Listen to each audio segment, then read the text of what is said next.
मैं राज मिश्रा आप सभी का स्वागत करता हूं अपने इस चैनल आर.एस. मिश्रा में। और आज हम आपको बताने वाले हैं अलजेब्रिक एक्सप्रेशन। अलजेब्रिक एक्सप्रेशन सबसे पहले चैप्टर को समझिएगा। ये चैप्टर होता क्या चीज़ है।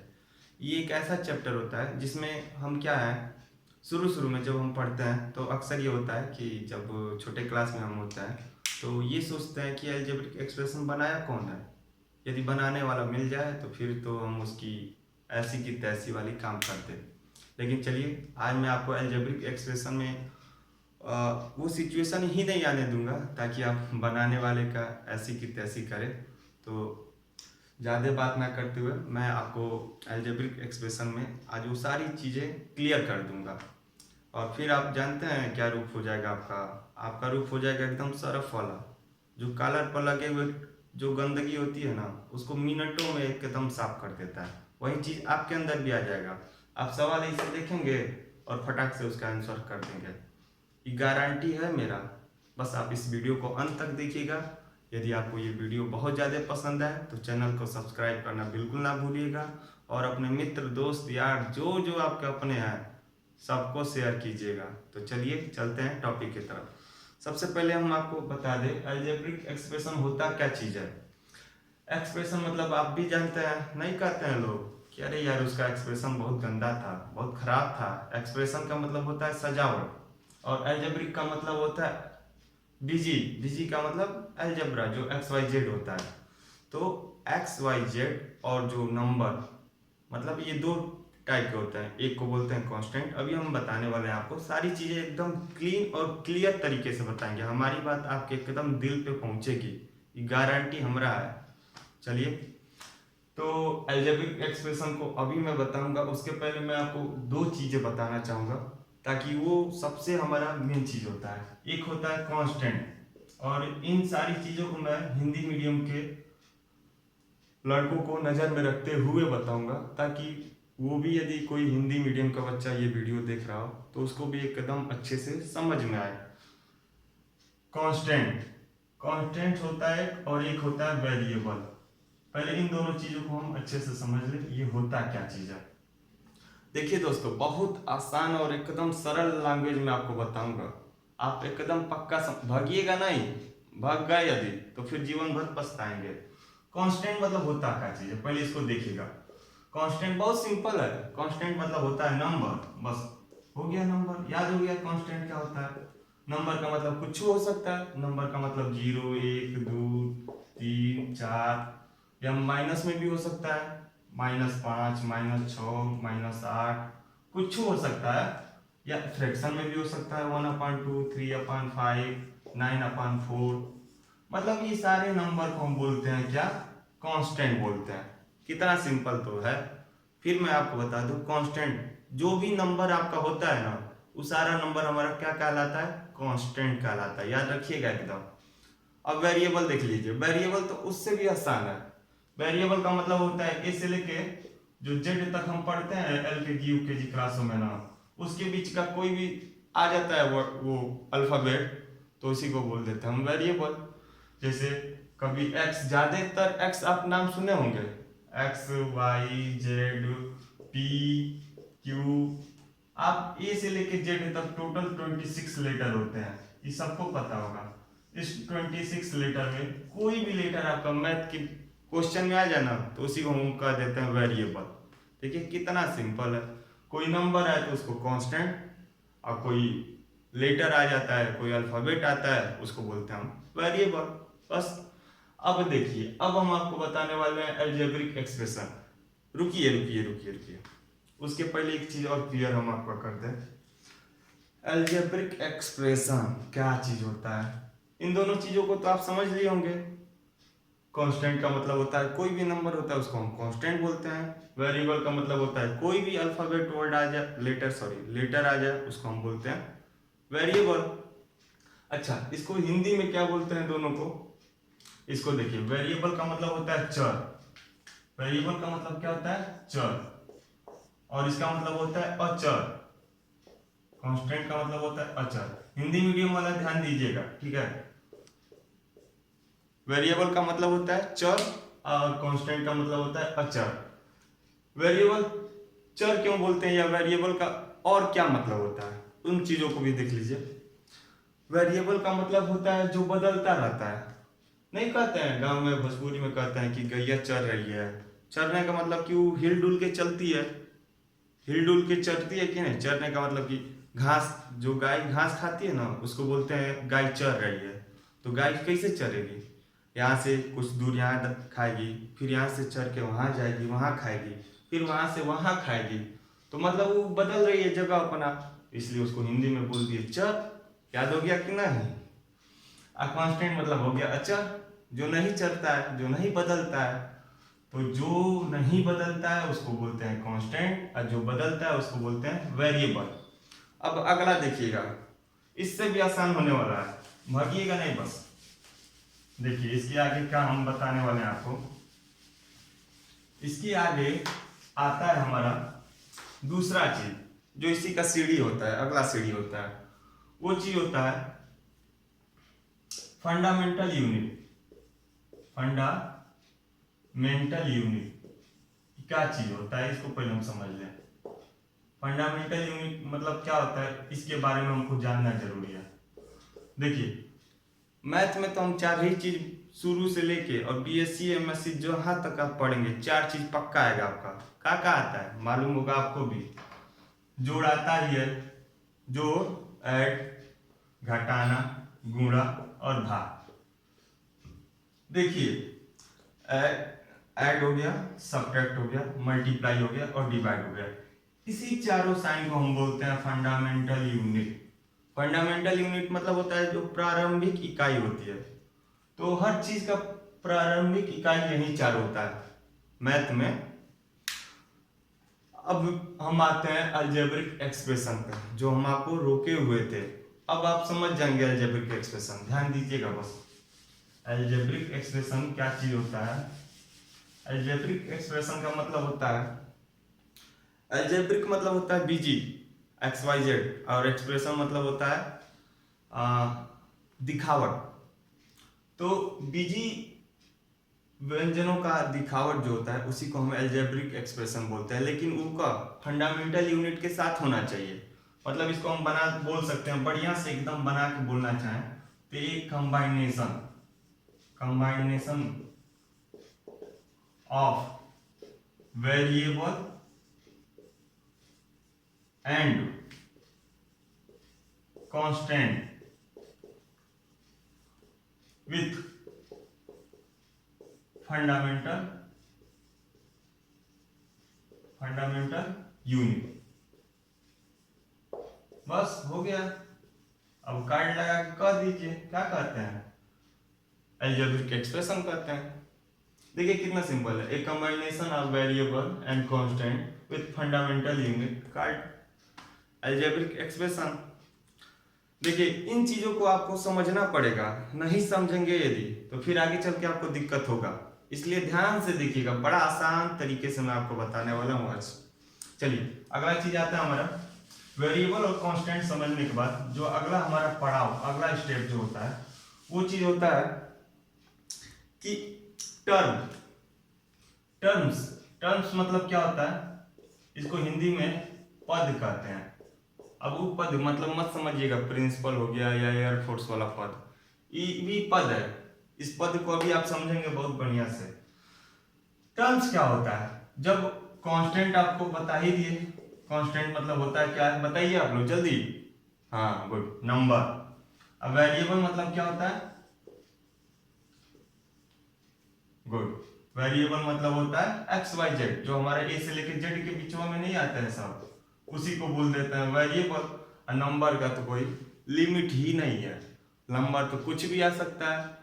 अभी 99 पहुंचा देगा, 5 लाख 1 पहुंचा देगा, 302 करोड़ पहुंचा देगा, कितना आप बताइएगा। तो नंबर तो इनफाइनाइट हो गया, लेकिन वेरिएबल तो फिक्स है ना। वेरिएबल तो 26 को में से कोई आएगा, या तो X देगा, Y देगा, A देगा, P देगा, Q देगा, R देगा, S देगा, कुछ देगा, लेकिन इस 26 के बीच का देगा, समझे। चलिए आगे बढ़ते हैं। जब कांस्टेंट और वेरिएबल दोनों को एक साथ जोड़ के लिखते हैं ना, देखिए कैसे। मान लीजिए कांस्टेंट में कोई वो नंबर बता दीजिए 3, चलिए वेरिएबल का कोई वो बता दीजिए एक्स। चलिए अभी 3x जो लिख दिए इसी को बोल दिए टर्म्स, या हिंदी में बोल दिए पद। तो जब कांस्टेंट और वेरिएबल को एक साथ जोड़ के दिखाते हैं या लिखते हैं उसी को बोलते हैं टर्म्स। हिंदी में बोलते हैं पद, इंग्लिश में बोलते हैं टर्म्स। कितना आसान तो है, इसी के लिए आप भगते हैं इतना। बने रहिए अभी वीडियो में। अभी देखिए हम आपको बड़ा अच्छा अच्छा चीज बताने वाला है। इसका जितना भी आपको समस्या है ना, सब समस्या का समाधान आपके लिए लेकर हम आए हैं। देखिए अगला चीज अब हमारा आता है टर्म्स पढ़ने के बाद। अब हम बढ़ते हैं, टर्म्स के कुछ टाइप होते हैं, हर चीजों का टाइप होता है। आप नाउन पढ़ेंगे नाउन का भी टाइप होगा, प्रोनाउन पढ़ेंगे प्रोनाउन का भी टाइप होगा, एडजेक्टिव पढ़ेंगे उसका भी टाइप होगा, सेंटेंस पढ़ेंगे उसका भी टाइप्स होगा। उसी तरह मैथों में थोड़ा कुछ कुछ चीज का टाइप्स होता है, उसको भी समझ लेते हैं। टर्म्स, टर्म्स का टाइप होता है। कितना टाइप होता है, बड़ा आसान है, भागिएगा नहीं। देखिए पहला होता है मोनोमियल। मोनोमियल, मोनोमियल मतलब होता है एक पदी। हिंदी तो उतना हमको नहीं मालूम है। एक पदी, एक पदी क्या चीज होता है, ध्यान से देखिए। इसको समझ लिए तो आप आगे का सब चीज वैसे अपने मन से बता देंगे। मोनोमियल मतलब होता है एक पदी, और एक पदी मतलब क्या होता है, जब सिंगल टर्म्स देता है। सिंगल टर्म्स मतलब बस लिखे हैं 3x, एक ही वो टर्म्स है, बताइए 3 और x जोड़ के लिखे हैं मतलब एक ही टर्म दिया है। अब कहेंगे आप, आपके मन में एक सवाल जरूर आया होगा, हम जान रहे हैं क्या चीज आया है। अब आपके मन में ये आया होगा कि सर जी आप इतना बढ़िया से कह रहे थे, आप बताएंगे बताएंगे बताएंगे। अब दिक्कत ये आ गई आपके मन में कि कैसे हम पहचानेंगे कि टर्म्स एक ही है कि 2 गो है कि 4 गो है कि 6 गो है कि 10 गो दिया हुआ है। उसका भी समाधान है, बस वीडियो को अंतिम तक देखिएगा। चलिए, जो टर्म्स होता है ना, जैसे ये एक टर्म्स है, हम कैसे कह रहे हैं एक टर्म्स है, या कैसे हम पहचानेंगे 2 टर्म है, 4 टर्म है, 5 टर्म है, 6 टर्म है। आप क्रिकेट खेलते हैं, हमको मालूम है बहुत ज्यादा लोग क्रिकेट खेलते हैं इंडिया में अपने। क्रिकेट में क्या होता है, वो बाउंड्री होता है, और यहाँ पे विराट कोहली हो या महेंद्र सिंह धोनी हो, गेंदवा को मारते हैं ना, तो गेंदवा को वैसे थोड़े पता चलता है हमको कि 6 रन चला गया कि 4 रन चला गया। गेंदवा को ये बाउंड्री यदि पार जाएगा ऊपर ऊपर गेंद तो 6 रन मान लेते हैं, और नीचे नीचे ढुलाते ढुलाते जाएगा तो उसको हम 4 रन जोड़ते हैं। इसमें एक चीज आप नहीं नोटिस किए होंगे, चलिए हम बता देते हैं, हम किस लिए आपको पढ़ा रहे हैं, इसी चीज के लिए तो पढ़ा रहे हैं कि आपको जहां नहीं समझ में आएगा वहां हम हैं, हम आपको बताएंगे। देखिए होता क्या चीज है कि बाउंड्री क्लियर करता है कि गेंद 6 रन है कि 4 रन है। यदि ऊपर ऊपर चला गया तो 6 रन हो गया, मतलब ऊपर ऊपर बाउंड्री पार जाना चाहिए तब 6 रन होगा, और नीचे नीचे भी बाउंड्री पार जाना चाहिए तब 4 रन होगा। मतलब दोनों कंडीशन में हमारा बाउंड्री पार करना चाहिए तभी रन जोड़ेंगे। वैसे थोड़े, वैसे बीच में कोई प्लेयर पकड़ लिया तो रन जोड़ा जाता है, नहीं जोड़ा जाता है, ये आपको भी बहुत अच्छे से पता है। तो इसमें भी बाउंड्री होता है। अब पूछेंगे क्या चीज बाउंड्री होता है, तो इसमें अभी ना आपको बताया, प्लस माइनस मल्टीप्लाई और डिवाइड, ये फंडामेंटल यूनिट जो होता है ये बाउंड्री का ही काम करता है। ठीक है, तो जब भी लगा रहेगा तो आपको समझ में आएगा कि कितना टर्म्स दिया है, 1 टर्म्स दिया है, 2 टर्म्स दिया है, 5 टर्म्स दिया है, 10 टर्म्स दिया है, सब आपको इसके द्वारा पता चलेगा। चलिए आगे बढ़ते हैं, देखते हैं कैसे पता चलेगा हमको। तो पहला चीज हमारा टर्म्स टाइप में पहला चीज हो गया मोनोमियल। इसका एग्जाम्पल भी हम साथ में आपको लिखते हुए दिखाएंगे ताकि बड़ा आसानी से आपको समझ में आए। देखिए इसका आपका हो जाएगा एग्जाम्पल 3x, मान लीजिए इसका लिख देते हैं। अगला बढ़ते हैं, दूसरा इसका टाइप होता है बायोनोमियल। बायोनोमियल, बायोनोमियल मतलब क्या होता है, द्विपदी। द्विपदी, अब पूछेंगे आप द्विपदी क्या होता है, तो सिंपल तो है, इतना तो आपको पता चल गया होगा कि एक पदी मतलब एक पद मतलब 1 टर्म्स होता है, तो द्विपदी मतलब 2 पद 2 टर्म्स हो गया। अब 2 टर्म्स कैसे आपको पता चलेगा, बताए हैं अभी। देखिए अब हमारा नॉलेज यहाँ पे काम आएगा। 3x मान लीजिए हम लिख दिए, एक टर्म्स हो गया। अब कोई फंडामेंटल यूनिट जोड़ लेते हैं इसमें, माइनस प्लस गुणा भाग जोड़ घटाना कुछ जोड़ लीजिए। चलिए जोड़ लेते हैं, जोड़ के लिख देते हैं दूसरा कोई टर्म्स, 4y लिख दिए। ये भी तो एगो टर्म्स हो गया, इसमें भी तो एगो नंबर हो गया, एगो कांस्टेंट हो गया, एगो वेरिएबल हो गया। तो इस तरह से हमारा जो है ये 2 टर्म्स हो गया। इसमें बाउंड्री का काम प्लस कर दिया। आप यहाँ पे कुछ लिख सकते हैं, plus subtract multiply and divide. चलिए अगला बढ़ते हैं। अगला तीसरा चीज है हमारा ट्रिनोमियल। ट्रिनोमियल मतलब होता है त्रिपदी। चौथा होता है क्वाड्रिनोमियल। क्वाड्रिनोमियल जो है वो क्वाड्रिलेटरल से लेके बना है, क्वाड्रिनोमियल। अब क्वाड्रिलेटरल मतलब सबको पता है चतुर्भुज होता है, तो उसी वर्ड से ये लेके बना है चतुर्पदी। चतुर्पदी। चलिए अगला होता है, अब इसके आगे हम पॉलिनोमियल जोड़ लेते हैं। पॉलिनोमियल मतलब क्या होता है? पॉलिनोमियल होता है बहुपदी। बहुपदी मतलब एक से अधिक जो पद होता है। जैसे इन चारों को हम पहला को छोड़ दिया जाए तो बाकी को हम कह सकते हैं कि सब पॉलिनोमियल है। ठीक है, बड़ा इजी है। एग्जाम्पल आपको समझ में आ गया होगा। एग्जाम्पल आप चाहे तो खुद से लिख सकते हैं, एक बार प्रैक्टिस कीजिएगा। यदि नहीं आए तो कमेंट बॉक्स में जरूर लिखिएगा, हम दोबारा उस चीज को जरूर किसी न किसी वीडियो में आपके सामने जरूर लाएंगे। चलिए ये तो हो गया टर्म्स के टाइप। 2 चीज और होता है, उसको भी पढ़ लेते हैं, वो बड़ा जरूरी। जैसे हमारा हाथ है ना, 2 गो, हमारा हाथ हमारे लिए कितना जरूरी होता है? बहुत जरूरी होता है, आपको मालूम है। ये ना रहे तो आप सुबह, चलिए छोड़िए रहने दीजिए। इसका 2 चीज और होता है, वो भी हम जान लेते हैं, तब हम आगे बढ़ते हैं। ठीक है, क्या क्या दोनों चीज होता है कोई बताएगा हमको? ए पप्पू सो मत, देखो इधर देखो। होता है लाइक टर्म्स और होता है अनलाइक टर्म्स। ये क्या चीज होता है? ये नया खेल कहां से आ गया? लाइक और अनलाइक वाला। लाइक और अनलाइक कहां से इसमें आ गया? तो देखिए लाइक टर्म्स क्या होता है? लाइक मतलब तो होता है पसंद करना ना, लेकिन यहाँ पे पसंदे होगा लेकिन दूसरे तरीके से होगा।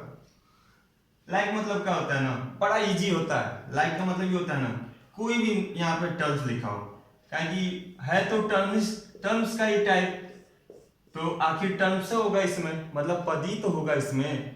तो पद को बस हमको देखना है। जैसे लिखा है यहाँ पे 3x 4y 5x, यहाँ पे 4z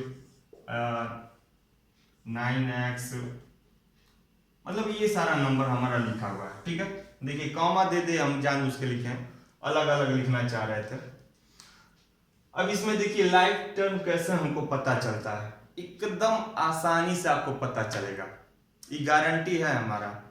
देखिएगा बस, देखिए हमको नंबर पे ध्यान नहीं देना, हमको केवल वेरिएबल पे ध्यान देना है। जो भी टर्म्स लिखे होते हैं उनके वेरिएबल, वेरिएबल मतलब समझ रहे हैं, 26 को तो लेटर है, समझ गए ना? उन 26 लेटर मतलब वेरिएबल करते हैं। उस लेटर को देखिए, यदि किसी का लेटर सेम टू सेम आ गया है, सेम टू सेम मतलब जैसे इसमें देखिए, इसमें देखिएगा यहाँ पे देखिए ये लिखा है x, ठीक है, इसमें भी लिखा है केवल x, ठीक है, और इसमें भी लिखा है केवल x। मतलब इन तीनों का क्या है? वेरिएबल केवल x ही है। मतलब तीनों का सेम एकदम एक ही चीज तीनों में लिखा हुआ है। वो क्या लिखा है? वेरिएबल। कांस्टेंट पे मत जाइएगा, केवल वेरिएबल पे। तो इसका मतलब हो गया लाइक टर्म में हमारा क्या आ गया? लाइक टर्म में हमारा आ गया 3x 5x 9x, ये हो गया लाइक टर्म। और भी लाइक टर्म है इसमें, देखिए ये y लिखा है, इसमें z लिखा है, ये तो नहीं है, और दूसरा नहीं, माफ कीजिएगा हम देखे नहीं है क्वेश्चन, लेकिन इसमें और कहीं बन नहीं रहा है, क्योंकि ये तीनों का सेम टू सेम x था, तो हम इसको लाइक कर दिए। अभी y हो गया, ये ससुरा z हो गया, तो ये तो एकदम अलग हो गया, तो नहीं मिल रहा है। तो आपको ये समझना चाहिए पूरा चीज देखने के बाद कि जिसका भी वेरिएबल एकदम सेम हो वो आपस में क्या कहलाता है, लाइक टर्म कहलाता है। देखिए एक चीज हम और बदल के आपको दिखा रहे हैं। यदि हम यहाँ पे कर दिए थोड़ा सा चेंजिंग, ध्यान दीजिएगा, हम बेसिक कॉन्सेप्ट अभी बता रहे हैं। यहाँ पे हम लगा दिए स्क्वायर या पावर 2 लगा दिए और इन दोनों चीजों में पावर नहीं लगा है। अब बताइए क्या होगा, लाइक टर्म होगा कि नहीं होगा? सोचिए सोचिए, सोच के बताइएगा, आराम से एकदम कंफर्टेबल होके बताइएगा। देखा तुझे तो जीने लगे हम, क्या हुआ? नहीं आ रहा है? चलिए हम है ना, हम बताएंगे आपको। देखिए x पे लग गया स्क्वायर और यहाँ पे तो x पे कोई स्क्वायर नहीं लगा, तो इसमें जो है देखिएगा, इसमें जो है 3 पे x पे स्क्वायर लगा दिए थे हम। अभी बदल रहा है, देखिए ये अपना रंग बदल रहा है, आप भी ध्यान दीजिए। ये दोनों x ही रह गए और ये बदल गया, तो बदल गया तो ये तो लाइक से हट जाना चाहिए, तो इसको हटाइए, फिर देर किस बात की। देखिए अब ध्यान दीजिएगा, पावर का भी बहुत बड़ा वैल्यू होता है, पावर का बहुत बड़ा महत्व होता है। यदि पावर सेम लगा हो जो भी वेरिएबल है और उसका लेटर मतलब अल्फाबेट भी सेम हो, तब वेरिएबल वो लाइक टर्म में आ सकता है, ठीक है। अन्यथा यदि ये स्क्वायर लग गया और ये दोनों स्क्वायर नहीं है तो इन दोनों के साथ तो बेईमानी हो रहा है, इसीलिए ये दोनों आपस में लाइक टर्म कहलाएंगे। ये लाइक टर्म से बाहर हो जाएगा, कहेंगे ये दोनों मिला के बहुत हो गया, चल निकल बाहर हो जा तू। अब आते हैं अनलाइक, तो जो लाइक नहीं है वो अनलाइक हो गया। इसमें क्या हमको लिखना है, हम क्या यहाँ पे बताएं, आप बताइए। जो लाइक नहीं हुआ उसी को तो अनलाइक कह देते हैं, जैसे जो सुंदर नहीं उसको असुंदर कह दिए, जो जिसका मान है ठीक है, जिसका नहीं मान है उसको अपमान में हम जोड़ लेते हैं। मतलब अ लगाने से उल्टा नहीं हो जाता है, आप पढ़े होंगे, तो इसलिए इसको हम नहीं बता रहे, बताए हैं सही, बताइए, बता दे, चलिए बता देते हैं आप चाह रहे हैं तो। देखिए इसमें जो जो सेम था उसको तो हम गिन लिए थे लाइक टर्म में, और जो जो सेम नहीं था, जैसे इसमें 4y ठीक है, 4z ठीक है, और क्या था, बस तो ये दोनों हो गया, अनलाइक हो गया। कोई दिक्कत है? कोई दिक्कत नहीं है। चलिए आगे बढ़ते हैं, आगे देखते हैं और क्या क्या चीजें हैं जो हमको जान लेना चाहिए। और जानने के बाद जो है कि मैथ पढ़ने में बहुत ही मजा आएगा आपको। फिर मैथ आपको जानते क्या लगेगा, फिर क्या लगेगा, फिर आपको मैथ जो है ना क्रिकेट बैट जैसा लगेगा। आप कहेंगे सर ये और क्वेश्चन फेंकिए कि हम इधर से मारे छक्का। चलिए आइए आगे होता है फैक्टर, इसके बारे में समझ लेते हैं। कोफिशिएंट, कोफिशिएंट ये क्या चीज होता है, कोफिशिएंट फैक्टर, इसके बारे में ध्यान दीजिएगा। कोफिशिएंट और फैक्टर क्या चीज होता है। फैक्टर तो आप लोग पढ़े होंगे, जिसको हम बोलते हैं क्या, भाजक। जैसे अब नहीं समझ रहे हैं, जैसे हम कह दें कि 12 का फैक्टर बताइए, तो 12 का आप फैक्टर नहीं बता सकते हैं, चलिए हम बता रहे हैं। 12 का फैक्टर वो सारा नंबर होगा जो 12 को डिवाइड कर देगा, मतलब जो 12 को जो नंबर 12 को काट देगा वो सारा 12 का फैक्टर कहलाएगा। जैसे एक तो सबको काटता है, 2 3 4 6 और 12, मतलब टोटल हमारा 1 2 3 4 5 6, टोटल 6 ऐसा नंबर होगा। 12 से अधिक तो कोई नंबर होगा नहीं जो 12 को काटेगा। और 12 के नीचे देखा जाए तो 1 से कटेगा, 2 से कटेगा, 3 से कटेगा, 4 से, 6 से और 12 से कटेगा, मतलब ये सारा नंबर आपका कहलाएगा 12 का फैक्टर। ये तो हम नंबर में आपको बता रहे हैं, लेकिन हम तो पढ़ रहे हैं अलजेब्रिक एक्सप्रेशन, इसमें का फैक्टर होगा, तो उस पर भी बताते हैं आपको, ध्यान दीजिएगा थोड़ा। फैक्टर का होता है, देखिए फैक्टर का मतलब होता है, जैसे हम लिख दिए यहाँ पे 3x, ठीक है, एक टर्म्स लिख दिए।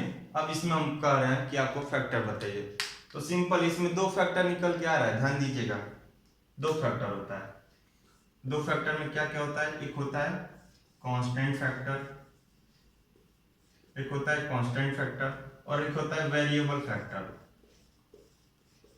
कांस्टेंट फैक्टर में 3 आ गया, वेरिएबल फैक्टर में x आ गया, बस काम खत्म। यदि x पे स्क्वायर लगा दिए तो x इंटू एक्स आ गया, यहाँ पे काम खत्म। कोई दिक्कत है? चलिए आगे बढ़ते हैं। कोफिशिएंट क्या होता है? कोफिशिएंट भी यही चीज है, थोड़ा सा बस नाम का चेंजिंग है। कोफिशिएंट मतलब होता है, इस हम यहाँ पे लिख दिए 3x, तो यहाँ पे 3x में 3 जो है 3 का कोफिशिएंट x हो गया और फिर 3x में x का कोफिशिएंट 3 हो गया। मतलब ये दोनों ना आपस में ही कोफिशिएंट कहलाता है। जैसे शादी होने के बाद एगो पति और एगो पत्नी कहलाती है, उसी तरह इसमें भी जो है ना 3x है ना, तो 3x में ना दोनों आपस में क्या कहलाएगा? कोफिशिएंट कहलाएगा। ठीक है, कोफिशिएंट कहलाएगा, एकदम ध्यान से देखिएगा। 3x हो गया, मान लीजिए। चलिए दूसरा क्वेश्चन देखते हैं। 4y दिए, तो 4y में आप बताइए क्या होगा, जल्दी बताइए। 4 और y, गुड। बस दोनों आपस में कोफिशिएंट कहलाएगा, 4 का कोफिशिएंट y कहलाएगा, y का कोफिशिएंट 4 कहलाएगा। कितना सिंपल तो है, इतना सिंपल हम लोग सोचते थे कि मिल जाए बनाने वाला, तो हम उसको मार दे, हम उसको ये कर दे वो कर दे। अब बताइए बनाने वाला जो भी इसको बनाया होगा वो कितना अच्छा से बनाया है, कितना बढ़िया से हमको समझ में आ रहा है, लेकिन हम क्या क्या सोचते हैं उसके बारे में, बताइए कितना बड़ा पाप कर रहा है। तो चलिए फिलहाल वीडियो को यहीं पे रोकते हैं, क्योंकि मैं बोला हूँ आपको इसका पार्ट वाइज लेकर आऊँगा। यदि वीडियो बहुत पसंद आया हो तो चैनल को लाइक कीजिए, सब्सक्राइब कीजिए और अपने दोस्तों, मित्रों, हित नीत जो भी आपके अपने हैं सबको फैलाइए ज्ञान और सबको बताइए कि कितना ही सिंपल है। उसको अपमान या उसको बेइज्जती करना बंद करें, जो ये सोचते हैं कि बनाने वाला मिल जाए, जबरा जो बनाया है उसको हम ये कर दे वो कर दे। तो चलिए, जय हिंद, जय भारत, नमस्कार।